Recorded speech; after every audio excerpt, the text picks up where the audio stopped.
Big pass Tamil season 8ல இந்த சீசன்ல ரொம்பவுமே வித்தியாசமா பணத்த ஃபைனல் வாரத்துக்கு முந்தின வாரம் எடுத்துட்டு வராம, ஃபினாலே வாரத்துல எடுத்துக்கிட்டு வந்து வச்சு, அதற்கு ஒரு டாஸ்க்க குடுத்து, அந்த டாஸ்க்க வின் பண்ணுனா, நீங்க பணத்தோட பிக் பாஸ் வீட்டுக்குள்ளாரயே கன்டின்யூ பண்ணலாம் அப்படிங்கிற மாதிரி பிக் பாஸ் அறிவிச்சிருந்தார் இல்லையா?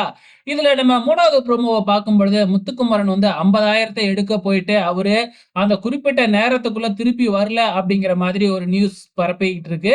ஆனா அது உண்மை இல்ல. முத்துக்குமரன் சேஃப் தான். பிக் பாஸ் வீட்டுக்குள்ள தான் இருக்கிறாங்க.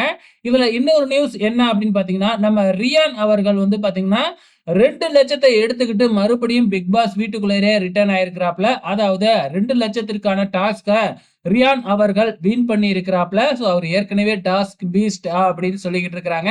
அத நிரூபிக்கிற விதமா இப்ப இந்த டாஸ்க்க முடிச்சிருக்கிறாப்லங்க. இதுவரைக்கும் பிக் பாஸ் வீட்ல இருந்து யாரும் எலிமினேட் செய்யப்படல. சோ பொறுத்திருந்து பார்க்கலாம். யாராச்சும் பணத்தோட வெளியில வராங்களா இல்லையான்னு.